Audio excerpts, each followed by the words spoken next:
Hello everyone. आपका स्वागत है आपके अपने यूट्यूब चैनल एसएससी हैकर में। और इस चैनल के माध्यम से मैं आपके सामने लेके आया हूं एसएससी सीजीएल मेंस 2023 का स्ट्रेटजी वीडियो।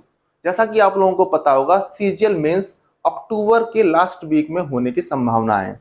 तो लगभग ये आपका जो स्ट्रेटजी वीडियो है, ये 70 डेज स्टडी प्लान है। और ये कौन कौन लोग देख सकता है? ये देख सकते हैं वो सब लोग जिनके सीजीएल में 120 प्लस से ऊपर नंबर आ रहे हैं। सीजीएल प्रीलिम्स में सीजीएल प्रीलिम्स की कट ऑफ कितनी जाएगी? सीजीएल प्रीलिम्स की कट ऑफ दोस्तों 145 प्लस जाएगी। लेकिन हाँ, ये वो लोग भी देख सकते हैं जिनके 120 प्लस नंबर आ रहे हैं सीजीएल प्रीलिम्स से, या जिन्होंने अपना मॉक टेस्ट में 120 नंबर या 115 नंबर भी आ रहे हैं। वो लोग इस प्लान को नेक्स्ट 70 डेज के लिए फॉलो कर सकते हैं और वो उनके लिए काफी यूजफुल रहने वाला है। अच्छा, मैं आपको अपने बारे में कुछ बता देता हूं। मैं 2016 एसएससी सीजीएल क्वालिफाइड, 2017 एंड 2022 में सीजीएल क्वालिफाइड हूं। मैंने 3 बार एसएससी सीजीएल क्वालिफाई करने का एक्सपीरियंस है और इसके अलावा मैंने काफ़ी स्टूडेंट को पिछले 4-5 सालों में ट्रेन भी किया है। तो मुझे पता है कि स्टूडेंट्स कहाँ पे गलती करते हैं, कहाँ पर मिस्टेक हो जाती है, क्या उन्हें पढ़ना चाहिए, क्या उन्हें नहीं पढ़ना चाहिए। तो इस सबको ध्यान में रखते हुए मैं ये वीडियो लेके आया हूं आप लोगों के सामने। तो आप लोगों को पता ही है कि सीजीएल मेंस में का पैटर्न क्या रहता है। पेपर 2 सेक्शंस में होता है। सेक्शन 1 जिसमें मैथ्स और रीजनिंग आती है, सेक्शन 2 जिसमें इंग्लिश और जीके आती है। सेक्शन 1 मैथ्स में 30 क्वेश्चंस आते हैं 90 मार्क्स के, और रीजनिंग में 30 क्वेश्चन आते हैं 90 मार्क्स के। इंग्लिश का सबसे ज्यादा वेटेज है 135 मार्क्स 45 क्वेश्चन, और जीके का सबसे कम वेटेज है 25 question 75 marks. Minimum safe score कितना होना चाहिए? मिनिमम सेफ स्कोर 82 मार्क्स आपको मिनिमम मैथ्स में लेके आने हैं। रीजनिंग में 78 मिनिमम लेके आने हैं।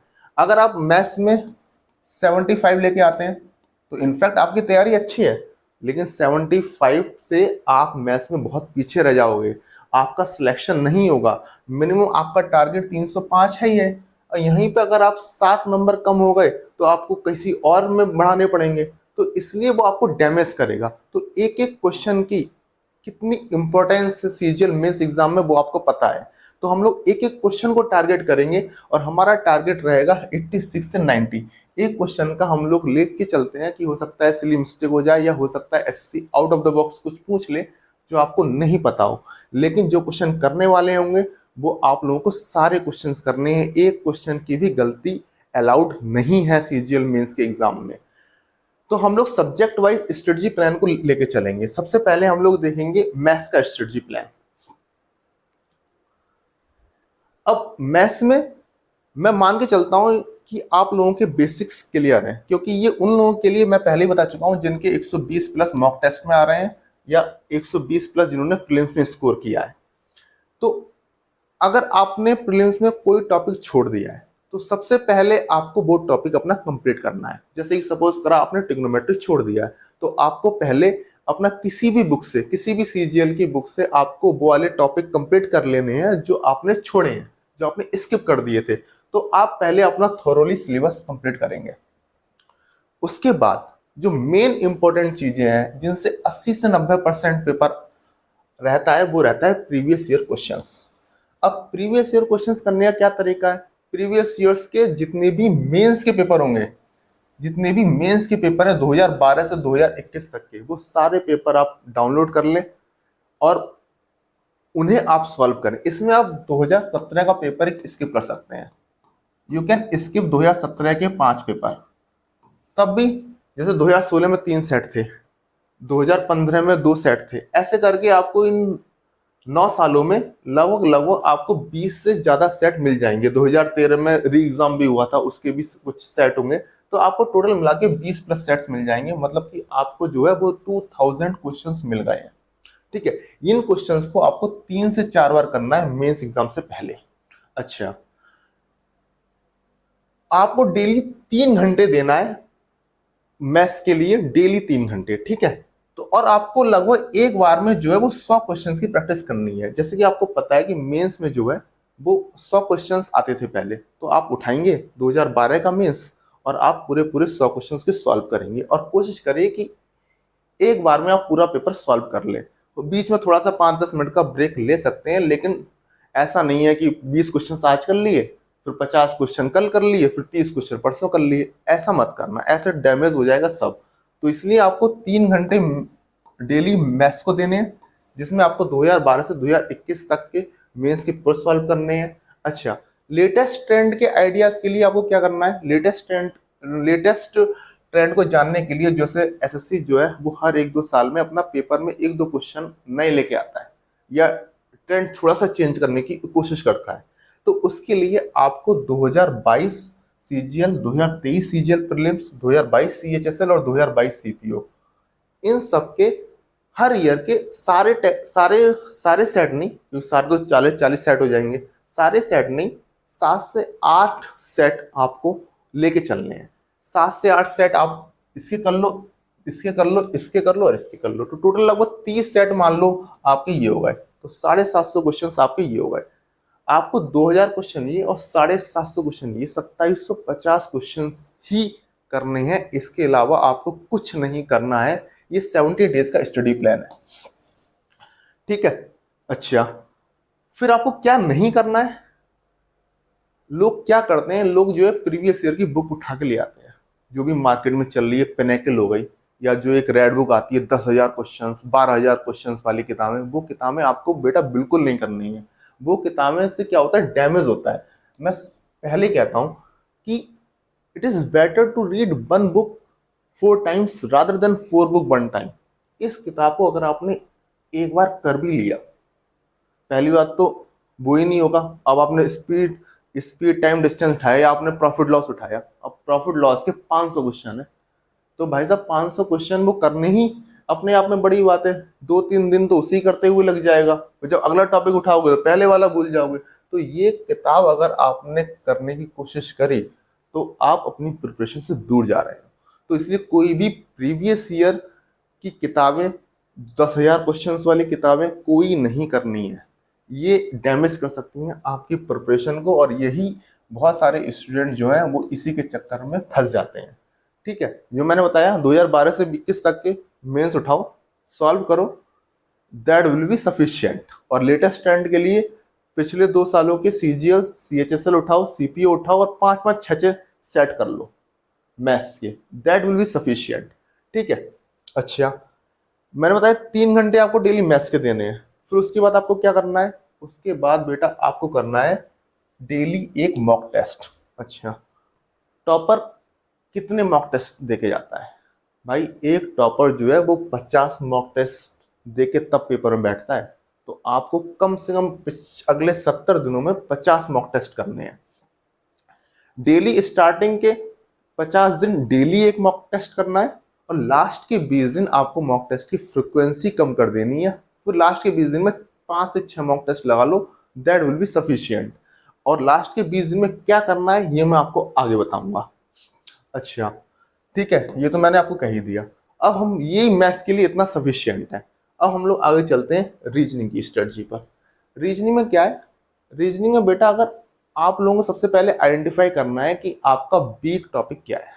जैसे स्लॉलिज्म है, उसके क्वेश्चंस गलत हो जाते हैं, या आप प्रीलिम्स का कोई भी मॉक टेस्ट दिए हो या प्रीलिम्स का कोई भी एग्जाम आप बैठे हो, उसमें आपने देखा आपने ब्लड रिलेशन का क्वेश्चन गलत हो गया, टाइम की बेस हो सकता है 3-4 स्टेटमेंट का क्वेश्चन आया, आपको टाइम ही नहीं मिला, आप 1-1.5 मिनट में से कर ही नहीं पाए। तो इसके लिए आपको क्या करना है, पहले अपने वीक टॉपिक्स को सिलेक्ट करना है जिसमें आपको दिक्कतें आती हैं, और वो किसी भी किताब से उठा के वो सॉल्व कर लेना है। अरिहंत की एक पतली सी किताब आती है, वो ले लो, 250-300 पेज की किताब आती थी वो, उसमें केवल वो टॉपिक करने हैं जो जो आपके वीक हों, ठीक है। इस बात का ध्यान रखना, वो 1-1 घंटे का टॉपिक है, 40-50 ब्लड रिलेशन है, 40-50 क्वेश्चन की प्रैक्टिस कर ली, 2 घंटे में हो गई, उठा के अलग रख दी। ऐसे भी जो आपके 3-4 टॉपिक है वो सिलेक्ट करो, और सिलेक्ट करके अपना उसे पूरा कर लो, ठीक है। उसके बाद में क्या करना है, उसके बाद में तुम्हें पता ही है, मैंने तुम्हें बताया था कि एक मॉक टेस्ट डेली देना है, कंप्लीट मॉक टेस्ट। जो मैथ्स में ही था वो कंप्लीट मॉक टेस्ट था। वो कंप्लीट मॉक टेस्ट आपको पता है कितने का होता है, 2 घंटे 15 मिनट का होता है। अब 2 घंटे 15 मिनट के मॉक टेस्ट के आपने 3 घंटे ले लिए, 45 मिनट उसकी एनालिसिस के लिए लिए। तो मैंने आपको क्या बताया था, 3 घंटे आपने मैथ्स को दे दिए, 3 घंटे आपने मॉक टेस्ट को दे दिए। डेली डेली आप 8 से 9 घंटे पढ़ सकते हो। अगले 70 दिन आपको 8 से 9 घंटे डेली पढ़ना है, ठीक है। तो 3 3 6 घंटे हो गए। अच्छा, अब 2 घंटे क्या पढ़ना है, ये तो देखो, ये तो बीच बीच में कर लोगे, इसमें ज्यादा टाइम लगेगा नहीं। रीजनिंग की मेन प्रिपरेशन स्टार्ट होती है बेटा एग्जाम से 20 दिन पहले। एग्जाम से 20 दिन पहले मेन रीजनिंग की प्रिपरेशन स्टार्ट होती है, जो कि आपको 3 से 4 क्वेश्चन का एडवांटेज देके जाएगी। ये मैं अपने पर्सनल एक्सपीरियंस से बता रहा हूँ। लास्ट के 20 दिन, मैंने आपको बताया, लास्ट के 20 दिन आपको मॉक की फ्रिक्वेंसी कम कर देनी है, ठीक है। तो उन जो 3 घंटे आपके बच रहे हैं लास्ट के 20 दिन में, क्योंकि 3 4 दिन में एक मॉक टेस्ट लगा लिया वो सफिशियंट है, उसमें आप रीजनिंग करोगे। और रीजनिंग क्या, कौन सी रीजनिंग करोगे, आप करोगे 22 23 सीजीएल, 22 सीएचएसएल और 22 सीपीयू। इनके 12 से 15 हर एग्जाम के 12 से 15 सेट उठाओगे। जो मैंने मैथ्स में बताया था, मैथ्स में आप 5 7 सेट उठा लोगे, सफिशियंट है। इसमें आप 12 से 15 सेट उठाओगे और टोटल मिला के 50 सेट, मतलब 1250 क्वेश्चंस वो देखोगे।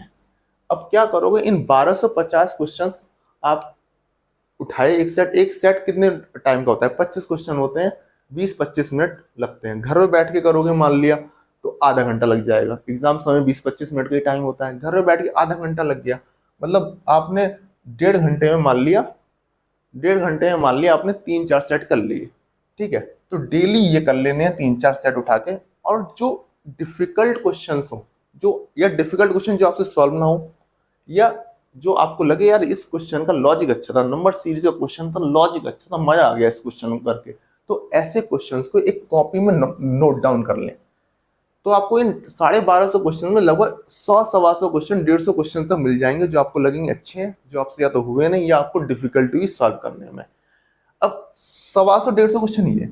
अब मैंने बताया था आप डेली एक मॉक्स का, डेली एक मॉक दे रहे थे, ठीक है। अब डेली मॉक दे रहे थे, उसमें आपने 45 मिनट एनालिसिस किए। तो उस मेंस के मॉक में 30 क्वेश्चन है, मान लो 3 4 क्वेश्चन आपके रीजनिंग के फंसे, या तो नहीं हो पाए, या आपको लगा ये क्वेश्चन अच्छे हैं, उन्हें भी एक कॉपी में नोट डाउन किया। तो ये दोनों मिला के 125 क्वेश्चन को, और जो आपने 50 मॉक टेस्ट किए हैं, हर मॉक टेस्ट में 3 से 4 क्वेश्चन मान लेता हूं मैं, तो 150 क्वेश्चन ये, ठीक है। तो 150 क्वेश्चन ये और 150 क्वेश्चन ये, लगभग 300 क्वेश्चन की आपकी एक रीजनिंग की कॉपी बन जाएगी, ठीक है। इन 300 क्वेश्चंस की रीजनिंग कॉपी को एग्जाम से 2 दिन पहले रिवाइज कर लिया। अच्छा इसका लॉजिक ये, अच्छा इसका लॉजिक ये, अच्छा इसका लॉजिक ये। मैं गारंटी के साथ कह रहा हूं, अगर आपके 24 25 क्वेश्चन रीजनिंग में होते हैं, आप पेपर में 28 29 क्वेश्चन सही करके जाओगे। इस बात की गारंटी है। ये मेरे लिए काम आई, आपके लिए भी काम आएगी। अच्छा, रीजनिंग के बाद अब बात करते हैं हम लोग इंग्लिश की। इंग्लिश का वेटेज बढ़ा है, 2021 से पहले कम वेटेज था पेपर में, अब 45 क्वेश्चन आते हैं भाई साहब इंग्लिश के, सबसे ज्यादा वेटेज है।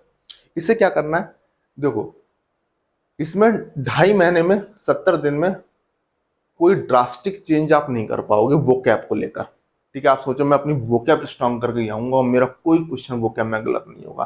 तो और आप क्या करोगे, आप एक ब्लैक बुक टाइप की बुक ले आओगे, एक वोकैबलरी की, और उसे रट्टा मारना चालू करोगे, रट्टा मारना चालू करोगे। भाई टाइम वेस्टेज होगा, वोकैब इम्प्रूव नहीं होगी 70 दिन में। जितना इतने से हो जाएगा उतना ही हो जाएगा। तो क्या नहीं करना है, कोई भी सेपरेट बुक वोकैब की नहीं करनी है, ठीक है। जैसे मैंने मैथ्स में बताया था, कोई भी पिनेकल टाइप की बुक नहीं करनी है, 10,000 क्वेश्चन वाली, 12,000 क्वेश्चन वाली। ऐसी मैं बता रहा हूँ, कोई वोकैब की कोई सेपरेट बुक इंग्लिश में नहीं करनी है। तो क्या करना है, हफ्ते में एक दिन इंग्लिश का असाइन कर दिया, ठीक है, संडे वाला दिन। क्योंकि ये स्ट्रेटजी उनकी है जिनका प्रीलिम्स निकला है, या जिनके 120 से ऊपर नंबर है प्रीलिम्स में, ठीक है। तो मैं मानता हूं आपके 25 30 नंबर प्रीलिम्स में उससे ज्यादा ही आ रहे थे इंग्लिश में, तब आप, मतलब आपको बेसिक ग्रामर एरमर पता है, ठीक है, आप एकदम जीरो नहीं हो। तो आपको क्या करना है, आपको हफ्ते में एक दिन इंग्लिश को देना है, संडे वाला दिन। उस दिन आप मैथ्स नहीं दोगे, जो मैंने कहा था 3 घंटे डेली में मैथ्स पढ़नी है, और आगे मैं कहूंगा 2 घंटे डेली जीएस पढ़नी है। आप कोई दिन नहीं दो, केवल और केवल इंग्लिश पढ़ोगे। हाँ, मॉक टेस्ट का टाइम मिल जाए तो उस दिन मॉक टेस्ट दे दोगे स्टार्टिंग में, ठीक है। तो 6 से 7 घंटे अब पूरी एक नीतू सिंह वॉल्यूम 1 की किताब आती है, पहले आती थी 300 साढ़े 300 पेज की होती है। देखो पहले पेपर में इडियम फ्रेज आते थे, अब इडियम फ्रेज पेपर में नहीं आ रहे हैं। ठीक है, तो इडियम फ्रेज वाला सेक्शन छोड़ के आप जो है पूरी ग्रामर सेक्शन और उसके साथ में वोकैब का वन वर्ड सब्स्टिट्यूशन और एंटोनियम सिनोनिम्स वाला सेक्शन, ये पूरा लगभग 350 पेज का है। इसे रिवाइज करोगे, ये पूरा जो है 6 से 7 घंटे में ये बुक रिवाइज हो जाती है। मैं करता था, आप भी करोगे, ये रिवाइज 6 से 7 घंटे में पूरी की पूरी बुक रिवाइज हो जाती है। रिवाइज करने का अपना तरीका होता है। अब आपको एक एक पेज, एक एक लाइन, एक एक थ्योरी नहीं पढ़नी है। आप डायरेक्ट मेजर इंपोर्टेंट पोर्शन को थ्योरी पढ़ते हुए चले या स्किप भी कर दें, डायरेक्ट एरर्स पे आ जाएं चैप्टर में जो दिए हैं और वो उसे थोरोली सॉल्व करें। एरर देखें क्या है, उसकी एक्सप्लेनेशन देख लें क्या है। एक चैप्टर में 60-70 क्वेश्चन, 80 क्वेश्चन होते हैं एरर के। मुश्किल से 20 से 25 मिनट का काम है एक चैप्टर का। ठीक है, इस हिसाब से आप लोग पूरा पूरा एक दिन में रिवाइज करेंगे और ये अभी 1 महीने तक ये करेगा। मतलब 1 महीने में आपको 4 संडे मिली है, मान लो आपने संडे वाला दिन डिसाइड किया इंग्लिश का, 4 संडे में आपने 4 बार ये किताब रिवाइज कर ली। ठीक है, फिर उसके बाद आप एक अगले महीने में आप एक बुक लेके आएंगे किरण की प्रीवियस ईयर की, चैप्टर वाइज किताब है।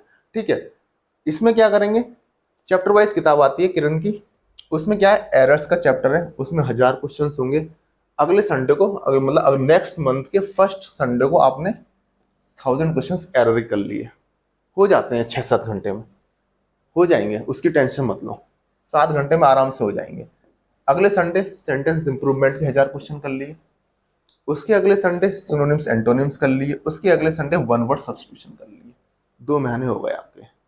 और फिर नेक्स्ट वीक में, मतलब जो आपके 10-15 दिन बचेंगे, उसमें आप जो भी रिवाइज करना चाहें, जिसमें भी आपको लग रहा है कि मॉक टेस्ट देते हुए कि मेरा भी ये थोड़ा सा वीक पोर्शन रह रहा है, वो पोर्शन का दोबारा से उठा के रिवाइज कर लें। आपको ग्रामर में दिक्कत लग रही है तो ग्रामर रिवाइज कर लें, ये ग्रामर में दिक्कत लग रही है तो ये दोबारा से रिपीट कर लें। वो जो भी आपके हिसाब से स्ट्रेटजी में आए वो आप कर सकते हैं। 2 महीने के बाद डिसाइड कर लें आपको क्या किस पोर्शन में दिक्कत आ रही है। सिनोनिम्स एंटोनिम्स में दिक्कत आ रही है तो इसके सिनोनिम्स एंटोनिम्स कर लें और इसके सिनोनिम्स एंटोनिम्स कर लें। कोई भी अननेसेसरी बुक ना ले आए इस बीच में जो आपकी प्रिपरेशन को डैमेज कर दे। ठीक है, होना हुआ क्वेश्चन इनसे हो जाएगा। ठीक है, अगर इनसे क्वेश्चन नहीं हुआ तो इससे भी नहीं होगा, ये मैं लिख के दे रहा हूं, फिर इससे भी नहीं होगा क्वेश्चन। तो ये तो रही मेरी इंग्लिश की स्ट्रेटजी। डेली नहीं करनी है इंग्लिश, ये नहीं डेली उठा के 4-5 घंटे, भाई डेली मैथ्स करो और अपनी जीएस करो। जीएस क्या है, जीएस मेंस में आने लगी भाई साहब, 25 क्वेश्चन आएंगे।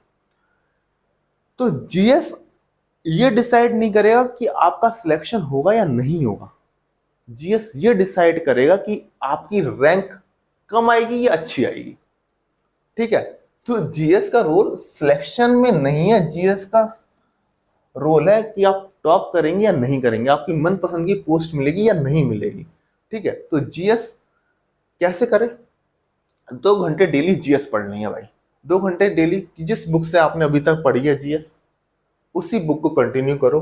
ल्यूसेंट से पढ़ लो, ल्यूसेंट से पढ़ो। ये 3 पब्लिकेशन आती हैं जो मैंने देखी हैं, और भी आती होंगी, लेकिन जो मेजॉरिटी लोग यही यूज करते हैं। एक पियर्सन की जनरल नॉलेज की आती है, एक मेडिजी पब्लिकेशन की आती है और एक ल्यूसेंट की आती है। इनसे आप क्या करोगे, इनसे आपने पहले से पढ़ रखा होगा पॉलिटी कर ली, मुश्किल से 30-40 पेज होंगे, 2-2.5 घंटे में रिवाइज हो जाती है। पॉलिटी में क्या रिवाइज कर रहे हो, अब हर चीज नहीं करनी रिवाइज, ऐसा नहीं है। अब सिटीजनशिप वाला क्वेश्चन आता नहीं है पेपर में तो उस चैप्टर को छोड़ दो, क्या कर लो, फंडामेंटल राइट्स कर लो, directive principles of state policy कर लो, सेंटर स्टेट रिलेशंस वाला चैप्टर कर लो, प्रेसिडेंट वाला पोर्शन कर लो, कौन से आर्टिकल में प्रेसिडेंट के पास पावर्स हैं, कौन से आर्टिकल के तहत प्रेसिडेंट को इम्पीच किया जा सकता है। तो ये सब चीजें आप पढ़ लो।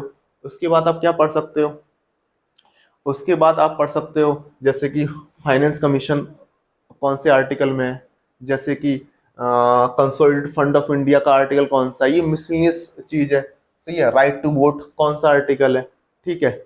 और जैसे कि यही सब चीजें जो है वो आप पॉलिटी में कर लो, ठीक है। फिर हिस्ट्री में आप बेसिकली मॉडर्न और मेडिवल हिस्ट्री में फोकस करो और रिवाइज कर लो ल्यूसेंट से, फिर आप ज्योग्राफी पढ़ लो, इंडियन ज्योग्राफी, वर्ल्ड ज्योग्राफी कर लो, और बायोलॉजी। अब देखो बायोलॉजी जो है, मेरे हिसाब से अगर आपको टाइम मिले तो 9th और 10th की एनसीईआरटी पढ़ लो साइंस की, उससे आपका फिजिक्स केमिस्ट्री बायोलॉजी तीनों हो जाएगा। तो फिजिक्स केमिस्ट्री में क्या होता है, फिजिक्स केमिस्ट्री यार ल्यूसेंट से फिजिक्स केमिस्ट्री करने का कोई मतलब नहीं है, कॉस्ट बेनिफिट रेशियो बिल्कुल नहीं है अगर आप ल्यूसेंट से फिजिक्स केमिस्ट्री कर रहे हो।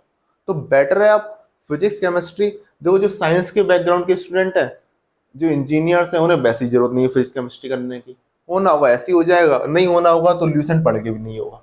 ठीक है, तो बेटर है आर्ट या कॉमर्स स्टूडेंट की स्ट्रीम के स्टूडेंट को कि वो 9th-10th की एनसीईआरटी कर लें, इससे आपके फिजिक्स केमिस्ट्री बायो तीनों चीजें हो जाएंगी। ठीक है, अच्छा अब मिसलेनियस टॉपिक्स रहे, मिसलेनियस टॉपिक्स कर लो। मिसलेनियस टॉपिक्स में जैसे कि इंटरनेशनल ऑर्गेनाइजेशन होगा, यूएनओ हो गया, कौन इसका डायरेक्टर जनरल है, वर्ल्ड बैंक हो गया, वर्ल्ड ट्रेड ऑर्गेनाइजेशन हो गया, कब कब वर्ल्ड ट्रेड ऑर्गेनाइजेशन बना, इसका क्या फंक्शन है, ठीक है, ये सब पढ़ लिया।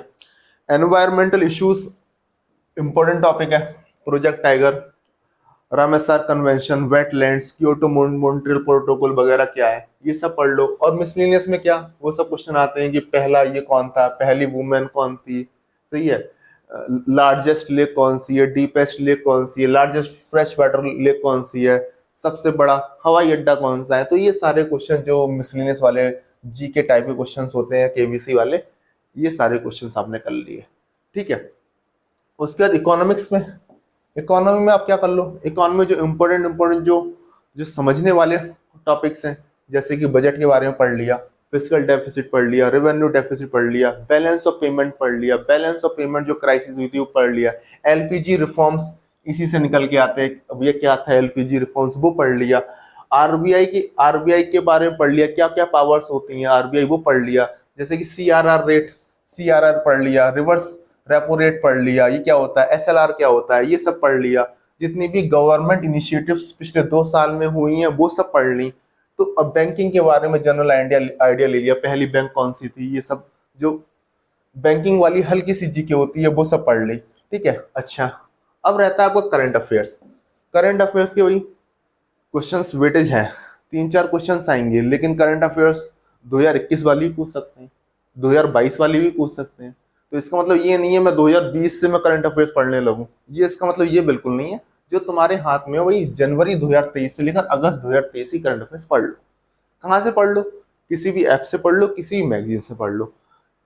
एक अड्डा ऐप है, आप लोगों को पता ही होगा, उससे भी आप पढ़ सकते हो। उसमें हिंदू मंथली रिव्यूज आते हैं हिंदू के, तो उसमें आप जनवरी, फरवरी, मार्च, अप्रैल, अगस्त तक पढ़ लो। उसमें भी सब कुछ नहीं पढ़ना, वो 70-80 पेज की कॉम्प्रहेंसिव पीडीएफ होती है, वो सब पढ़ोगे तो डैमेज हो जाएगा। उसमें भी सिलेक्टेड पोर्शन पढ़ लिए जो पेपर में पूछा जाता है। ठीक है, उसमें इकोनॉमिक बिजनेस करंट अफेयर्स है, ये एसएससी में नहीं पूछी जाती, वो नहीं पढ़ना है। सही है, स्पोर्ट्स पढ़ सकते हो, अवार्ड्स पढ़ सकते हो, नेशनल अवार्ड्स वगैरह पढ़ सकते हो। ठीक है, पद्म भूषण, पद्म श्री वाला, ये सब चीजें पढ़ सकते हो, जनरल आइडिया ले सकते हो। तो ये सब चीजें जितनी भी स्कीम्स और पॉलिसीज हैं ये इंपॉर्टेंट हो जाती है।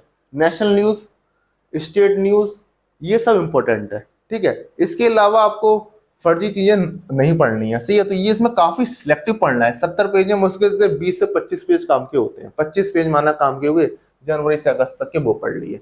ठीक है, तो ये आपका हो गया जीएस का पूरा। तो ये मेरे हिसाब से यार स्ट्रेटजी है, जो नेक्स्ट 70 दिन आप रहोगे तो आप काफी फायदे में रहोगे। और फिर मैं यही एंड करना चाहता हूं कि तू कर वही जो मैं चाहता हूं, फिर होगा वही जो तू चाहता है। Thanks for watching my YouTube channel. जय हिंद, जय भारत।